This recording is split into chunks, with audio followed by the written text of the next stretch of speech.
Hello, this is the second video in a series of exercises to help you get better at Blender. This is part of a much bigger course on gabbit.co.uk where you can go right from beginner through to advanced levels. At the time of doing this video, I'm just finishing up the beginners section, moving on to the intermediate section and tidying that up and adding new content. So do check it out, there's updates pretty much daily. If you want to support me, I do have a Patreon as well, links in the description. And make sure you've done the beginner section of the courses before tackling these exercises. I'll try and go through everything in detail that I do, but those beginner courses will really help you with the real basics. Lastly, you may find the Discord server really useful. The links are in the description for that. There's some very helpful people on there, so I'd like to just thank those people, the admin, and those people that really contribute greatly to that. Thanks very much. So let's begin. Like I say, these are slightly harder than the other ones, and I'll be teaching you some new techniques as well. And as usual, I'll show you the shape. You have a go at it, pause the video, and then I'll show you how I would have made it, which is often just one way of making it, as there's several different ways to get to the same end point. So here's the first shape. If I press D for display, that will get rid of the grid lines, and it changes the only render bit here. So D, handy if you want to see your model without any distractions. Okay, have a go at that. The tip, for those that need a tip, bridge edge loops or remove doubles. Okay, so let's see how I would have made this model. So I'll press D again, and I'll move this over to the side. I'll click my cursor into the center and add a cube. I'll scale it down just a touch so we can see the one in the background, but they are a different size. And into edit mode with tab. Select this face, E to extrude, right click, scale, and E to extrude. I'll go right up to the top. I could have done that with the inset tool as well. I'll do the same thing up here, E to extrude, right click, scale, E to extrude. So that shouldn't be anything new after last time, and hopefully you're getting used to this E to extrude and S to scale, or using the inset tool with I and then scaling that. The next bit comes the tricky bit. Now there's a couple of ways of doing this. You could cut the model in half and do a sort of mirror and stick something out here and join them together. That's not the way I'm going to show you because I want to show you the bridge edge loops tool. What I'm going to do is I'm going to do Control R, which is loop cuts, Control R, use my wheel mouse, and I'll create 4 loop cuts and double click.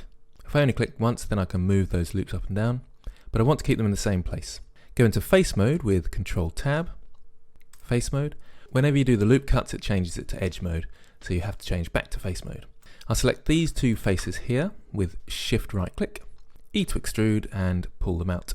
Pull them out to about there, E to extrude again to about there, and these two I want to join. So I'll select these two faces and I will press Control E, which is the edge menu. And down at the bottom here is bridge edge loops.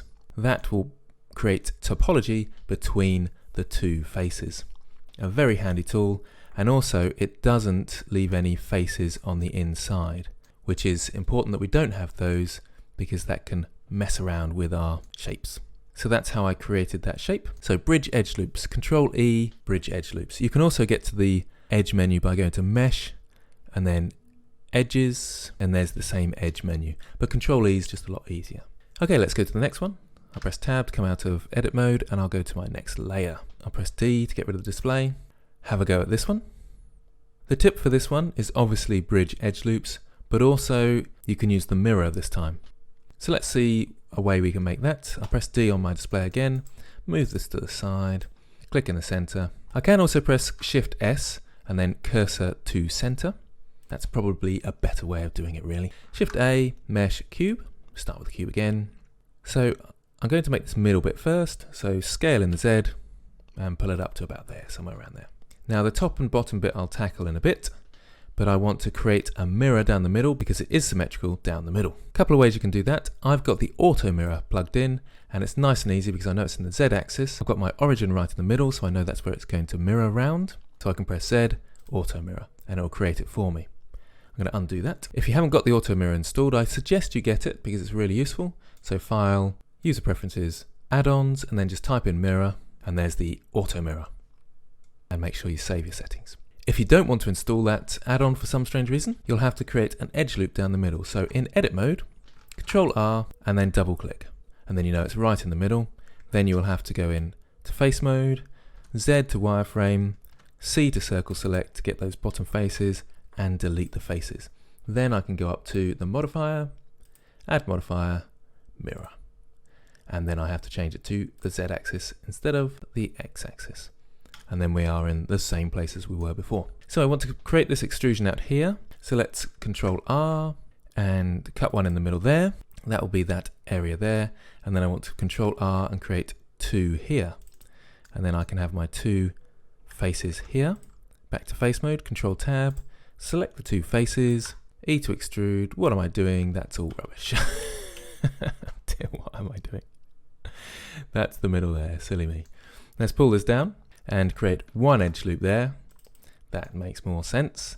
Select this face, E to extrude again. And this time I don't need to bridge edge loops, I just need to extrude and pull it down.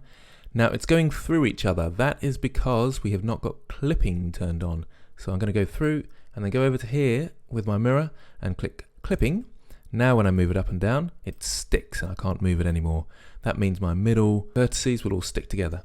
But I will have one slight problem if I go into wireframe with Z and I notice there's a face in there. We don't want faces inside our model. So I can just press delete faces.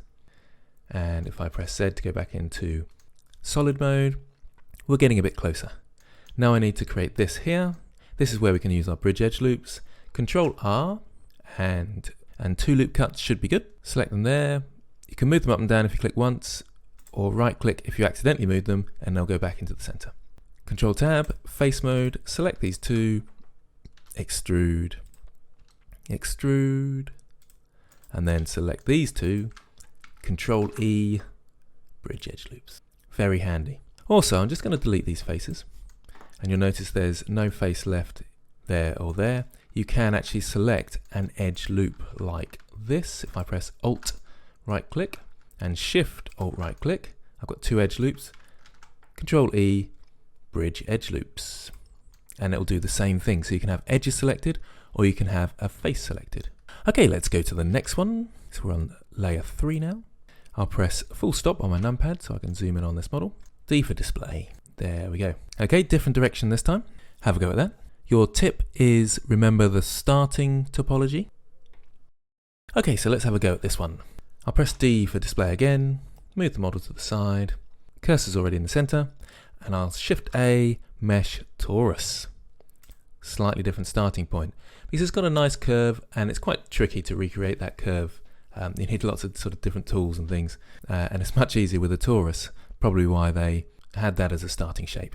My torus has remembered what I put in last time, which is 20 major segments. The reason why I've done that is it's a number that's divisible by 4.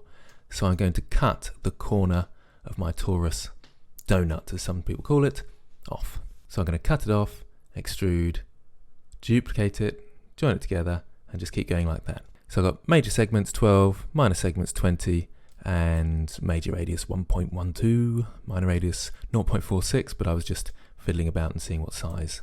So they don't have to be precisely the same as mine. A shape like this roughly will be fine. Okay, so I'll go into top mode for this. It's really useful to be able to use your keys on your numpad to get into the different views. 1, 3, and 7 are your major ones.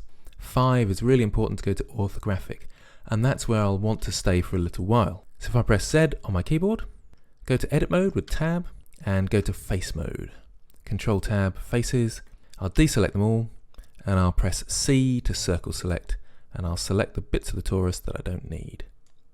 There we go, C to circle select, then you left click to select things, middle click to deselect things, and right click to come out of circle mode. So C is circle mode, left click to select, middle mouse button to deselect, and right click to come out of circle mode.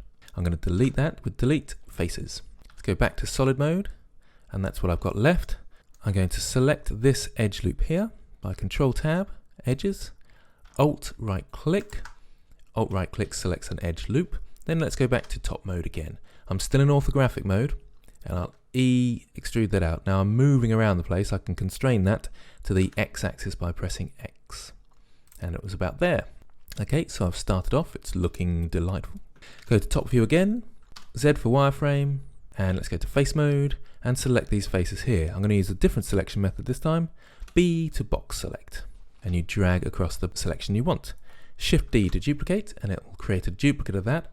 I'm doing this in edit mode, of course, and I'll put it somewhere around here. Now I want to rotate this way 180 degrees. Now a good way to do that, if I click right in the middle there and put my cursor there, I can then use my cursor as the pivot point. Down here you've got the pivot point. At the moment it's median point, which is the middle of your object. So if I change it to 3D cursor and then say rotate 180 degrees, I've just typed that in, R180, and then press enter, it's gone exactly the right way round. Now I can grab that with G and move it into position. And I'll just place them together for now. There, can zoom in a bit, place them a bit closer. Doesn't have to be absolutely precise, but it helps. If you want to move things a bit more precisely, press G to grab and then hold down Shift and it will move in much smaller increments. Okay, now I'm going to go to vertex mode, Control Tab, vertices, and this time it's remove doubles that we want to do. So I'm going to select these vertices here, box select, B to box select, and what happens, I've selected those vertices, but I've still got these ones selected. I do that quite often by accident. You need to press A to deselect everything first, then B to box select, and just select those ones. Now you'll notice there's 24 vertices selected, and there should only be 12. So we've got duplicates because I've put them both right next to each other. So we just need to go to remove doubles. Now on mine it says 12 vertices removed, but yours might not do that. If I come to here, which is my tool information, it's got the remove doubles option, and I put my merge distance up slightly, so I use these arrows. So that's probably what you've got, 0, that's the default, and no vertices have been removed. If I push it up 1, 12 vertices have been removed. So if they're close enough together, that's fine. If I keep going, let's keep going, in fact I'll just drag it, and can you see then it's too far a distance and I've merged the outside vertices as well. Silly Billy. Let's bring it back to there, and that's just fine. Out of wireframe mode into solid mode with Z, and what more do we need to do? Well, we need to do the other sections. Now I could duplicate this bit, rotate it, put it there, extrude it, duplicate it, and you may want to do that as practice, but in reality, if you wanted a quick workflow, select all, Shift D to duplicate, go into top mode again, I'm still in orthographic mode, remember, and grab, move that into place, G to grab, Shift to do minor increments, so into wireframe mode, A to deselect all, C to circle select this time just for something different, left click those ones, you can use your wheel to make the circle bigger or smaller, then press remove doubles, 12 vertices removed. Make sure your merge distance is the right distance though. Let's go back into solid mode, see what we've got, pretty darn similar, just got to fill the ends. So I alt right click on those and press F. Now lots of you who are a bit more experienced might say, oh you naughty thing, because it's an n-gon. It's fine to use n-gons in hard surface modeling like this and low poly models, but n-gons in general aren't particularly good because you can't loop cut through them. So if I try and do a loop cut, it goes through these quads nicely, but it won't go through the n-gons, and that's why n-gons aren't so great. Triangles are a bit of a pain as well like that. So ideally you want to keep the quads, but for now we're just using an n-gon. So F to fill those ends. So there we go, there's that one. And the last one, we've got this weird shape here. I'll come out of orthographic mode and press D for display. There we go. So have a go at that. Okay, let's see what we can do then. Let's move that over to the side. Shift S, cursor to center. And Shift A, yes, you've guessed it, it's a torus. This time I'm just cutting the torus in half. So a nice easy way to do that is use my auto mirror. So across the y-axis, auto mirror, and then close it down, and look, I've cut it in half by deleting the auto mirror rather than applying it. I'll do that once more because I did that fairly quickly, because I was just showing off how cool the auto mirror was. So I press auto mirror in the y-axis, and it's created a mirror across the y-axis, and then instead of applying it, I just close it down, and it's got rid of it, and it's cut it in half nicely. So the next stage, I need to fill these ends in with F, because they're already selected. Very nice. Then go to face mode and select all with A.